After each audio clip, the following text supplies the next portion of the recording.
السلام عليكم ورحمة الله وبركاته. الحمد لله رب العالمين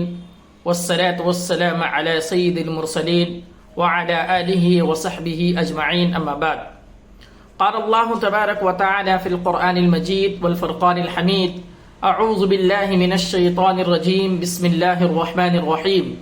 لقد كان لكم في رسول الله أسوة حسنة. سیرت النبی صلی اللہ علیہ وسلم کے تعلق سے باتیں چل رہی تھیں. پچھلے درس میں اس بات کا تذکرہ کیا گیا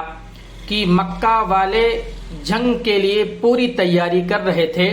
اسی درمیان اللہ رب العالمین نے نبی اکرم صلی اللہ علیہ وسلم کو یہ حکم دیا کہ آپ اپنا قبلہ تبدیل کر لیں. جہاں آپ نماز پڑھنے کے لیے اپنا قبلہ بیت المقدس کی طرف کر رہے تھے، اب بیت الحرام کی طرف، مکہ کی طرف جو حج بیت اللہ ہے اس کی طرف آپ اپنا رخ کر لیں اور نماز پڑھنے لگیں. اس سے مکہ والوں کو بہت زیادہ دہشت ہوئی، بہت زیادہ ڈر میں آ گئے اور ان کو اس بات کا علم ہو گیا کہ اب مدینہ والے پوری طرح سے مکہ پر حملہ کرنے کے لیے تیاری کر رہے ہیں. اسی درمیان اللہ کے نبی صلی اللہ علیہ وسلم جہاں تیاری کر رہے تھے مکہ والوں سے بدلہ لینے کے لیے، چونکہ مکہ والے پورے طور سے تیار ہو چکے تھے کہ نبی اکرم صلی اللہ علیہ وسلم سے جنگ کی جائے، اسی درمیان ایک قافلہ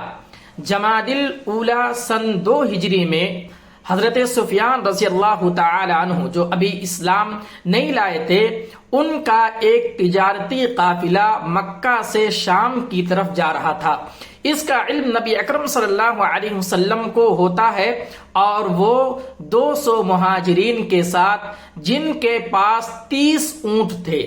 یہ تیاری کے ساتھ اللہ کے نبی صلی اللہ علیہ وسلم مدینہ سے نکلتے ہیں اور مکہ اور ملک شام کے درمیان جو راستہ ہے وہاں پر نگرانی کرنے کے لیے آپ جاتے ہیں. مدینہ سے نکلنے کے بعد آپ صلی اللہ علیہ وسلم جب ملک شام کے راستے پر پہنچتے ہیں تو اس بات کا علم ہوتا ہے کہ حضرت ابو سفیان رضی اللہ تعالی عنہ جو ابھی اسلام نہیں لائے تھے وہ ملک شام کی طرف روا دواں ہو چکے ہیں، وہاں سے نکل گئے ہیں. اس کے بعد آپ صلی اللہ علیہ وسلم واپس مدینہ آ جاتے ہیں. اس کے 3 مہینے کے بعد،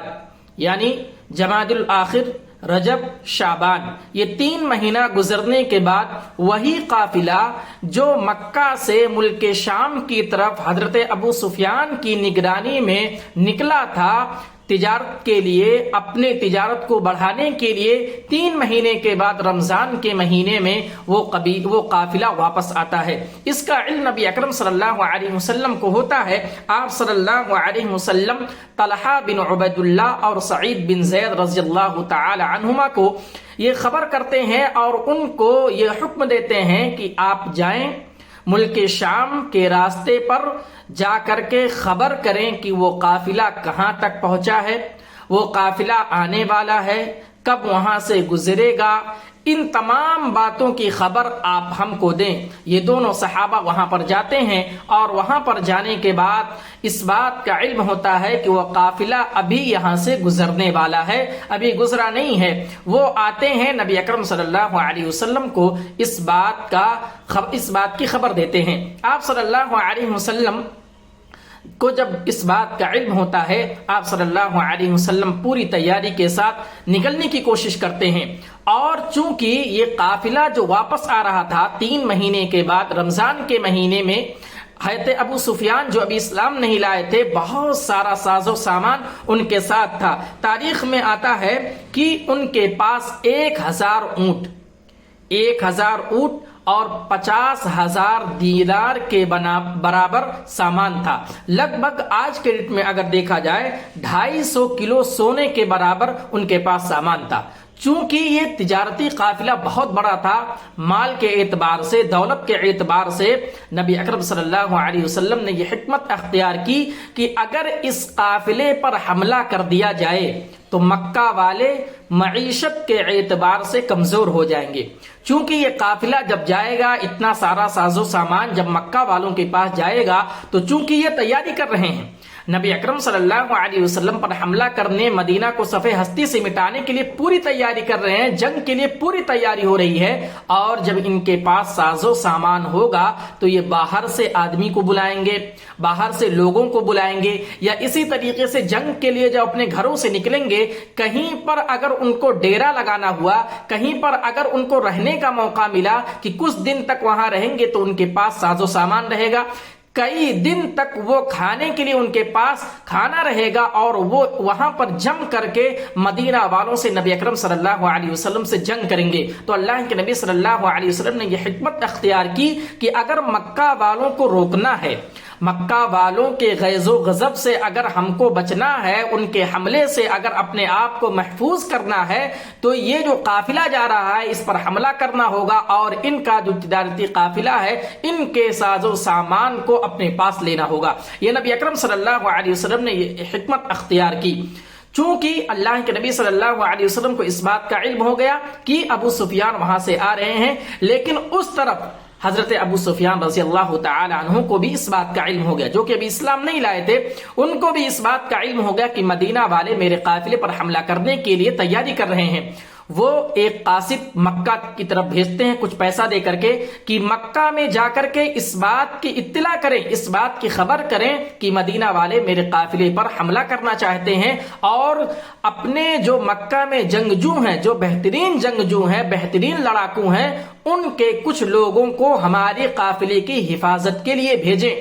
اور اس طرف حضرت ابو سفیان اپنے قافلے کو، گھوڑے کو خوب تیزی سے دوڑانے لگتے ہیں، تاکہ جو ابھی قافلہ ہمارا گزرنے والا، ہم تیزی سے نکل کر کے مکہ کی طرف چلے جائیں۔ ادھر یہ تیاری کر رہے ہیں، نبی اکرم صلی اللہ علیہ وسلم مدینہ سے نکلنے کی تیاری کر رہے ہیں۔ آپ صلی اللہ علیہ وسلم مدینہ میں اعلان کر دیتے ہیں کہ اس قافلے پر ہم کو حملہ کرنا ہے، کوئی زور زبردستی نہیں کہ صرف اعلان کر دیا، جس کو جانا ہے جائے، جس کو نہیں جانا کوئی دقت کی بات نہیں ہے۔ اور اس کے لیے جو تیاری کر رہے تھے نکلنے کے لیے، اس میں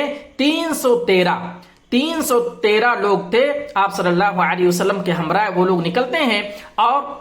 ملک شام کے راستے پر، مکہ اور ملک شام کے درمیان جو راستہ ہے جہاں سے قافلہ گزرنے والا تھا، وہاں پہنچتے ہیں، اور پہنچنے کے بعد اس بات کا علم ہوتا ہے کہ ابو سفیان اپنے قافلے، اپنے ساز و سامان، اپنے مال و دولت، اپنے سونے اور چاندی کو لے کر کے مکہ کی طرف روانہ ہو گئے ہیں، یعنی وہ قافلہ آگے نکل گیا ہے۔ نبی اکرم صلی اللہ علیہ وسلم یہ خواہش کر رہے تھے کہ چونکہ قافلہ آگے نکل گیا ہے، اب ہم واپس سے مدینہ کی طرف جائیں، لیکن اس بات کا علم ہوتا ہے کہ جو مکہ والے، جن کو حضرت ابو سفیان نے قاصد بھیج کر کے مکہ میں یہ اعلان کروایا تھا کہ میرے قافلے پر حملہ ہونے والا ہے، وہ چونکہ مکہ والے بہت سارے جنگجو، بہت سارے لڑاکو مکہ سے کافی دور تک نکل آئے تھے۔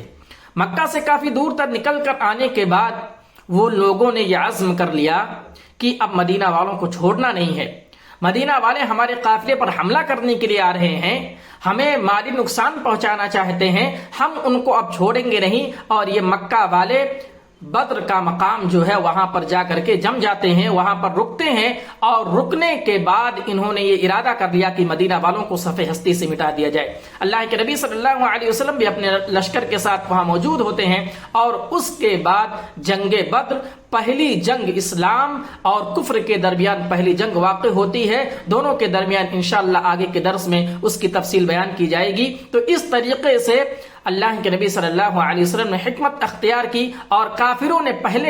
پہل کی جنگ کرنے کے لیے کہ وہاں پر آ کر کے بضد ہو گئے، ضد کر لیے کہ مدینہ والوں کو اب چھوڑنا نہیں ہے، ختم کر دینا ہے۔ پھر دفاعی طور پر اللہ کے نبی صلی اللہ علیہ وسلم نے ان سے جنگ کی، جن کو ہم جنگ بدر کے نام سے جانتے ہیں۔ انشاءاللہ آگے کے درس میں اس کا تذکرہ کیا جائے گا۔ رب العالمین سے دعا ہے کہ اللہ رب العالمین تو ہمیں کہنے سننے سے زیادہ عمل کرنے کی توفیق عطا فرمائے۔ رب العالمین تو ہمیں قرآن و سنت کے مطابق زندگی گزارنے کی توفیق عطا فرمائے۔ رب العالمین سیرت النبی صلی اللہ علیہ وسلم کو پڑھنے، سننے اور اس کے مطابق اور اس کے تمام چیزوں کو اپنی زندگی میں نافذ کرنے کی توفیق عطا فرمائے۔ آمین۔ تقبل یا رب العالمین، وآخر دعوانا الحمد للہ رب العالمین۔ السلام علیکم ورحمۃ اللہ وبرکاتہ۔